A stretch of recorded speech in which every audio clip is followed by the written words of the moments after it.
Les Rwandais se recueillent à partir de ce jour en mémoire des victimes du génocide des Tutsis. Ce sont les 28e commémorations du génocide et elles vont durer 100 jours comme chaque année. Elles ont débuté ce matin par une cérémonie officielle au mémorial à Kigali.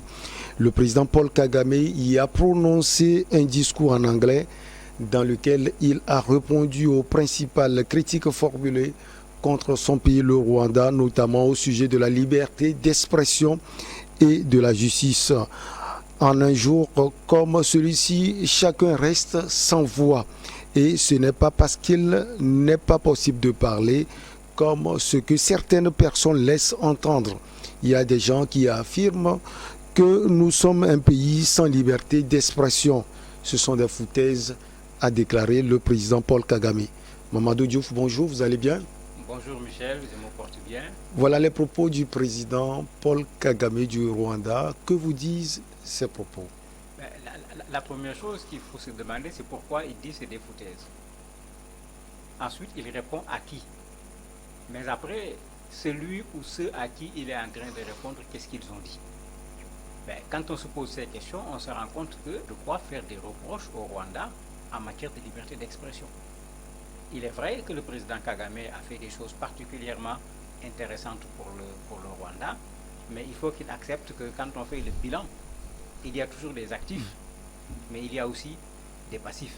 Et au niveau de son bilan au Rwanda, la question de la liberté d'expression est effectivement un passif qui a été documenté, qui a été vécu, qui a été suivi.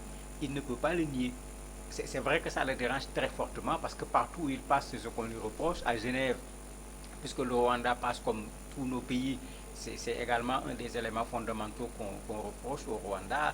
Les rapports des organisations de défense des droits de l'homme sont là. En fait, il répond. Le problème, c'est de ne pas dire c'est de la foutaise, mais c'est de démontrer que ce que ces gens-là disent est faux. Alors qu'on voit le contraire, parce qu'il y a des gens qui ont quitté le Rwanda à cause de ces problèmes de liberté d'expression. Alors concrètement, au niveau de la liberté d'expression et de la justice, quels sont les faits qui prouvent à suffisance que ça ne va pas au Rwanda? Les faits sont là. Vous avez des journalistes, vous avez des hommes politiques, des femmes politiques aussi, puisque Victoire Ingabire, c'est une dame. Vous avez des activistes, vous avez également des organisations de la société civile qui rencontrent des difficultés à pouvoir s'exprimer. Surtout quand ce que vous dites n'est pas le discours officiel. Pour les journalistes, par exemple, que ce soit des gens qui sont sur YouTube ou bien les journalistes classiques, assez souvent des gens ont été poursuivis parce qu'ils ont contredit la version officielle de l'État. Est-ce que le journaliste n'a pas le droit, quand il a des informations, quand il a vérifié des informations, de les publier? Est-ce que le fait que ces informations contredisent l'information de l'État, l'information officielle, c'est un délit? Mais ce n'est pas un délit. Il fait au contraire son travail pour dire aux gens, choisissez, voilà ce que l'État a dit, voilà ce que nous disons, voilà sur quoi nous fondons ce que nous disons. Mais c'est comme ça qu'un pays fonctionne d'un point de vue liberté démocratique. Il n'est pas dit qu'il n'y a pas de liberté d'expression au niveau du Rwanda. Cela est reconnu par la Constitution au niveau de son article 38. Mais les juristes disent que la reconnaissance est plutôt floue avec trop de conditions.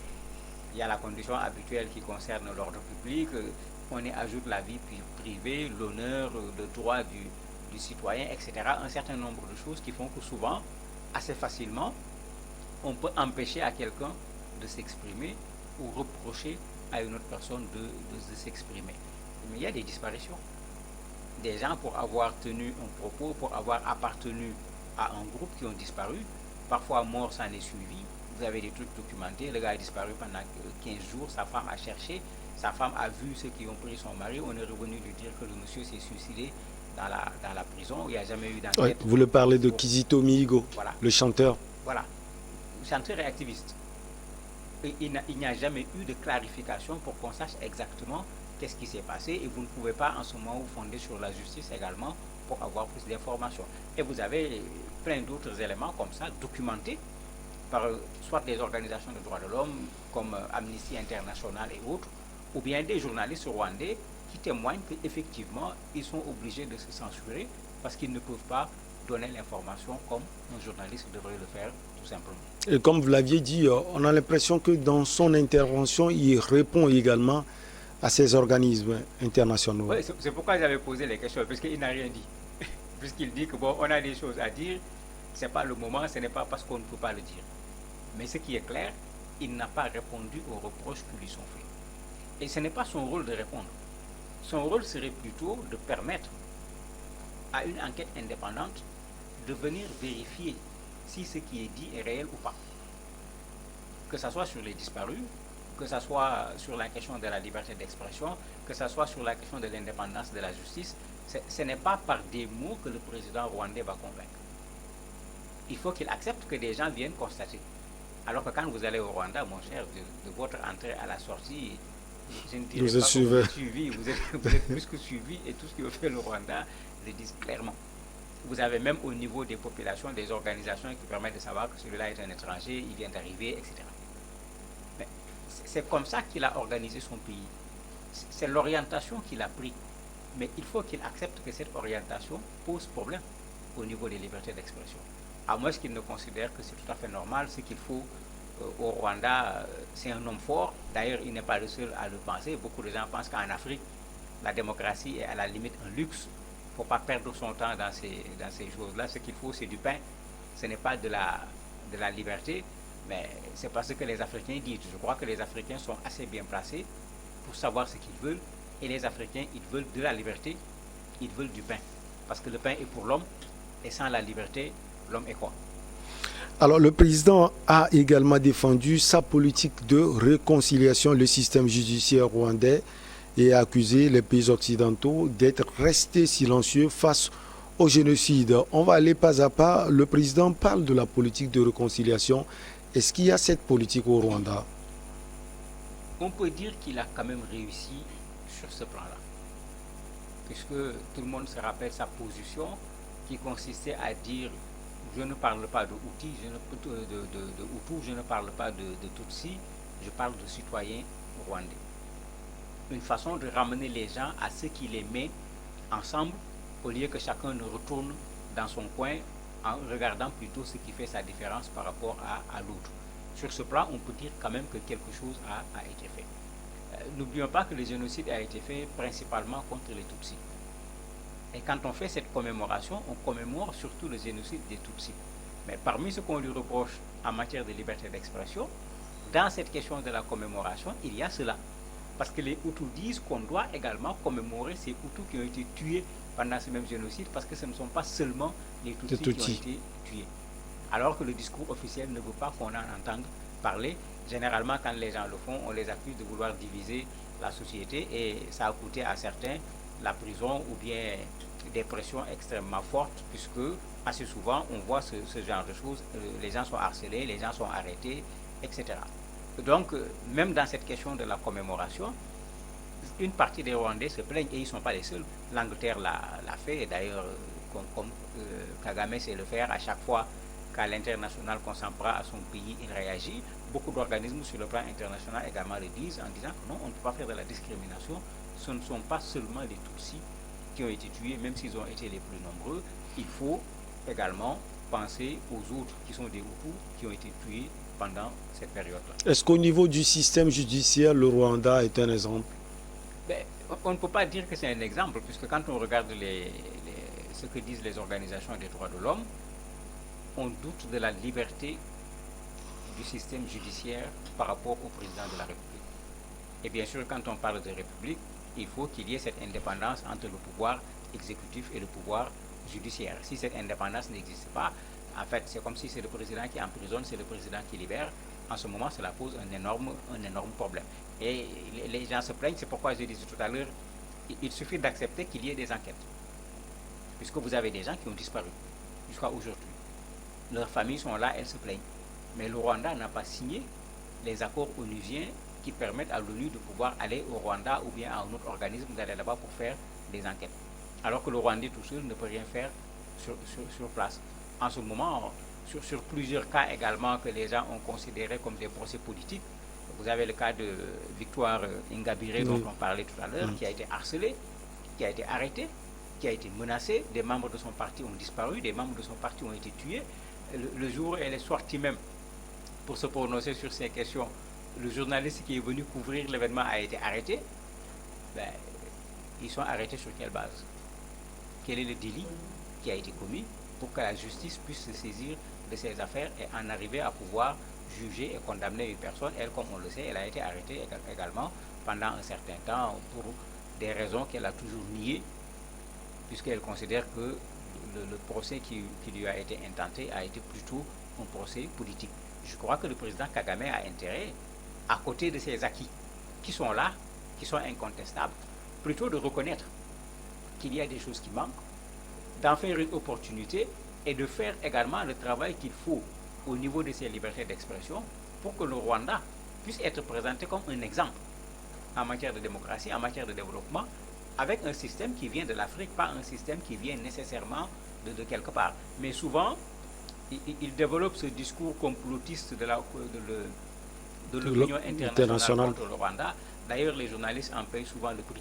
Parce qu'un délit qu'on reproche aux journalistes, c'est de créer une sorte d'hostilité de l'opinion internationale contre le Rwanda. Donc quand tu dis qu'il y a tel problème au Rwanda et que le problème est dû à l'État, on t'accuse de vouloir attirer l'hostilité de l'opinion internationale contre le régime en place, et tu peux te retrouver condamné, ou bien ton organe, ou bien sur le net, tu peux te retrouver avec un site qui est fermé. En ce moment, est-ce que c'est le droit qui fait son travail, ou bien est-ce que c'est le droit qui accompagne le pouvoir dans une orientation que le pouvoir a choisie? Ça pose un problème d'indépendance de la justice. Parlant du silence des Occidentaux face au génocide, on a l'impression aussi que quelquefois, on souhaite que les Occidentaux interviennent dans certaines choses et non dans d'autres choses. Oui, mais c'est tout le problème avec le Rwanda ici. Et même quand il dit silence, les Occidentaux ne se sont pas tus. La France a eu plein de problèmes avec le Rwanda parce que la France s'est prononcée sur le génocide. La France ne s'est pas tue. Mais ce que la France disait n'est pas ce que le Rwanda voulait entendre. Donc cette question de liberté d'expression... C'est d'ailleurs ce qui a créé le différent entre... Ce problème de liberté d'expression revient ici non plus à l'intérieur du Rwanda, mais par rapport à un pays étranger qui dit voilà sa version, le Rwanda dit voilà une autre version. N'oublions pas qu'en France, les gens avaient même dit qu'il fallait intenter un procès contre le président lui-même, puisqu'on l'accuse, lui et des proches, d'avoir participé d'une façon ou d'une autre à des meurtres pendant cette période-là, puisque c'est lui qui était au-devant de ces forces Tutsi. Vous voyez ici que le problème qu'on disait à l'intérieur et qui dit c'est foutaise, mais on voit le problème à l'extérieur. La communauté internationale également se prononce sur le génocide. Je ne vois pas quelqu'un qui n'a pas dénoncé. Mais en même temps, les gens disent qu'il y a ce problème de liberté d'expression. Quand tu te prononces sur le génocide, on peut accepter ce que tu dis. Quand tu touches à la liberté d'expression, on dit que c'est une façon de créer une hostilité par rapport au Rwanda. De la même manière qu'il le dit, ce n'est pas à quelqu'un de dire aux Rwandais ce qu'ils doivent faire, et je suis très d'accord avec lui, mais de la même manière, il va être difficile au président Kagame de vouloir dire à l'opinion internationale ce qu'elle doit dire ou ne pas dire sur le Rwanda. C'est un jour donc triste pour le Rwanda. Au-delà de cette tristesse, qu'est-ce que les Rwandais justement peuvent tirer de ce jour? Je me dis que ce n'est pas un jour triste pour le Rwanda, c'est plutôt un jour triste pour toute l'Afrique, voire même pour tout le monde. Il ne faut pas qu'on oublie que la flamme qui a été allumée va rester allumée pendant 100 jours. 100 jours. C'est-à-dire pendant 100 jours, on a systématiquement tué des hommes, des femmes, des enfants. Le bilan le plus petit parle de 800 000 morts. Je ne crois pas qu'il y a pareil exemple ailleurs. Donc c'est un sérieux problème. Et la meilleure chose aujourd'hui qu'on peut faire pour les Rwandais, c'est de renforcer cette question de la réconciliation, parce qu'il n'est pas facile de fermer les yeux sur 800 000 morts, d'autant plus que le génocide ne date pas d'il y a très longtemps. Certains acteurs sont encore là. Des victimes, des parents de victimes sont encore là. Il faudra renforcer cette question de la réconciliation. Mais également, créer les conditions pour que cela ne se reproduise plus. Et pas seulement au Rwanda, mais pas dans un autre pays, parce qu'une telle catastrophe fait à la limite la honte de l'humanité, parce que si les hommes en parviennent à revenir jusqu'à tuer 800 000 personnes en 100 jours, il y a de quoi se demander de notre humanité qu'est-ce qui reste? Merci beaucoup à vous, Mamadou Diouf. On marque une petite pause et derrière, on reçoit l'invité du jour.